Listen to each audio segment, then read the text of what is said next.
damn it. Ah, messed it up. It's been a long time since I played a keyboard.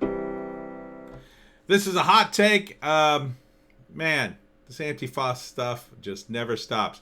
This somebody posted this on Reddit. This is the Antifa super soldier sort of avatar and all the adjectives this person uses to describe themselves, and it's quite amusing. He, him, they, them, trans, queer, nonconforming, LGBTQ, and supporter and activist, pansexual, transhumanist, furry lover, fursuiter, depressed, anxious, feminist, pro-women's choice, BLM, anti-white America, anti-racist pigs, fight the patriarchy, anarcho-communist, no human is illegal, Antifa super soldier, ban assault rifles, vegan, living healthy. Okay? So there's a lot to unpack there, but we got other stuff to talk about. Here's the latest video from Seattle, and you can see Antifa still. Look how casual these guys are. They're in the street, and no one's coming to stop us. This kind of looks like Philly to me with these parking kiosks. Oh man, look at that guy. It's a terrible mask, dude. That's a mask that you could be identified from. I'm not gonna play the whole video because you can see F the police on his shield. You can see there they are writing all cops are B words or the initials for it. That guy looked like a frogman from Johnny Quest. See, dude, you got a terrible mask. Oh, yeah, you're gonna. Oh, that was. See, he should be arrested for that. That's somebody's store, man. What store is it that you had to do that? It looks like a CVS or something. I mean, guy's an idiot to do that. Absolute idiot. This video is from the silent majority, by the way. But there is some good news. California Black Lives Matter leader charged with 5 felonies faces 15 years in prison. And I gave it a good 50-50. She actually does some time. That's not very happy. There we go. Black Lives Matter leader Tiana Arata was arrested last month by San Luis Obispo police. Their initials are SLOPD, Slop D. After a protest she organized turned violent. She's only 20. And the organized demonstration involving more than 300 people blocked a highway and attacked a vehicle with a 4-year-old child inside. Yeah, go to jail. Should get some kind of jail for that. Her charges include 4 felony counts of false imprisonment. Oh, yeah, because they stopped the cars. And 1 felony count of conspiracy. Yeah, absolutely. She was also hit with 3 misdemeanor charges: resisting or obstructing a peace officer, inciting a riot, and unlawful assembly. This was back in July. Good. Maybe this will do some sense. Put some sense into these people. This is from the Gateway Pundit, so who knows? Who knows how true it is? This is an interesting one. Antifa fight to remove incriminating violent footage. This is early July, amid police crackdown. Antifa and Black Lives Matter crowds share the same goals and sympathies, and ultimately seek to dismantle American capitalism, American democracy, and the police force, says Sky News host Rowan Dean. So this is Sky News in Australia, where they got their own problems over there with the government. Yeah, you want to talk about some fascism going on? Yeah. So yeah, they're trying to encourage all their followers not to post any video, like the one I just showed you where the guy committed a crime. But who cares? They're not arresting anybody. The DAs won't charge people. That's a phone store. What did the phone store do to Black Lives Matter? What does the phone store have to do with anything? You guys are just committing crimes. And look at these people. They're just casual. She's out for a night of fun. Here, I'm seeing some nice cleavage.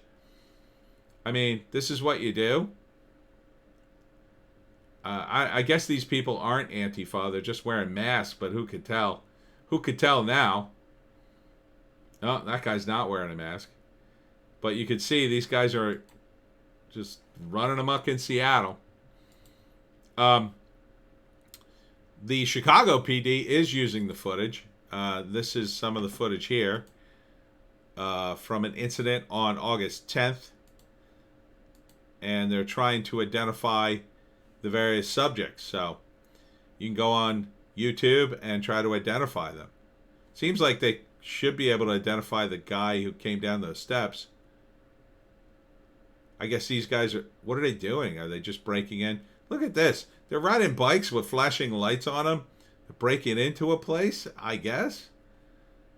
Oh, it's part of the looting. Oh, so these guys thought they'd be clever and go in the back, I guess. Hide their bikes here. You know what would have been justice? Having somebody steal the bikes. That would have been good. Those guys go in and then come out to get on their bikes, and then their bikes are gone. That would be great. Look at these people. Oh, hurry up. We got to loot something. I don't have any. I don't have appropriate looting music here. Let me change. Let's see. Ooh, that's kind of annoying. It's kind of like I'm cheering them on. All right. I really have to learn this Casio. Oh, man, they got all kinds of footage. They got the footage inside. There are cameras everywhere. Look at this moron. He's got a box on his head. Oh, no. That's just the way it looks. He's got a mask on, though. It's going to be tough to identify him. Not going to be tough to identify those girls if they come out this way. Mask. Okay. Yeah, she's got no mask, does she? Yeah, doesn't look like she's wearing a mask. You're in trouble, lady. I hope all these people go to jail for looting. Shouldn't loot. It's wrong. You're not getting reparations. It's not a real thing. Let's see. Oh, no, wrong one. This is the last thing. Now, this is from The Nation. Homeland Security is quietly tying Antifa to foreign powers. Now, understand The Nation's very left. So they're kind of actually sort of fronting for Antifa in their own indirect way. They're denouncing, government overreach because they're going after Antifa. So, these are the same people who didn't deny it during the Bush administration, I'm guessing. And definitely not during the Obama administration, I'm guessing. Because the tactics DHS, the Department of Homeland Security, is using have been in place since 2001. This is all part of the Patriot Act and the Department of Homeland Security. So if you're tied to a foreign power, they're trying to reclassify some of these guys who apparently they went to Syria to fight ISIS, I guess. Intelligence report entitled "The Syrian Conflict and Its Nexus to the U.S.-Based Anti-Fascist Movement" mentions several Americans, including a left-wing podcast host who traveled to Syria to fight ISIS. It's very strange, I guess. I mean, I guess was sort of a good thing, but it kind of makes him a little crazy, right? I mean, that he would fly to Syria and fight in a war that he didn't have to. It's a bit nuts. But I guess if you had some military training, you probably wouldn't be too scared about it. But it says here, they targeted Americans like they're Al-Qaeda, a former DHS intelligence officer with knowledge of the operation told The Nation. The officer, who served for years in the DHS Office of Intelligence and Analysis, compared the operations to the illegal surveillance of activists during the civil rights era. There is no comparison to that.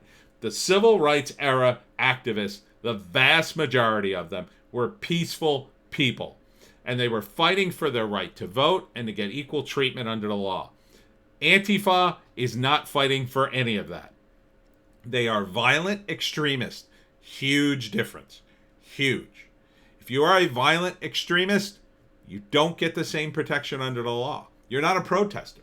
You're not exercising your First Amendment. Did you not see what I just showed you in those videos? Spray painting windows and bashing in windows. That's not protected under the First Amendment. We've all agreed to that, Nation magazine, or whatever you are, website, I guess. The idea, oh, heavens to Betsy, our First Amendment rights are being violated. Oh. Yeah, none of you gave a crap during the Bush administration, I'll wager. And you certainly didn't care during the Obama administration. I'll wager that too. I'm not going back to check because, it's exhausting trying to prove you hypocrites that you're hypocrites. The mere fact that you're running cover for Antifa, a violent group that does, I don't have to show you. BLM and Antifa, both those videos. Antifa more so in Seattle with the smashing, BLM more so with the Chicago riots. And they both come out and said, support black criminals. How do you respond to that? You don't. You're just too busy going, oh, heavens to Betsy, we have to defund the DHS. Oh, now you want to defend it. When they were going after peace activists and librarians and nuns trying to stop the war, not a peep. No massive articles from the Nation or any place else that I've seen. You certainly wouldn't get an uprising. Oh, but now that some college kids who dress in black bloc and destroy businesses and loot, oh yeah, you're gonna front for them all day long because again, it's all about the election. Finally worked it in. All right, that's enough about. I'm so sick of talking about Antifa. I cannot wait for November and their comeuppance. I never thought the wheel would turn so much that I would be calling for the cops to finally do some damage. But man, it's going to be sweet when these guys get swept up. It really is.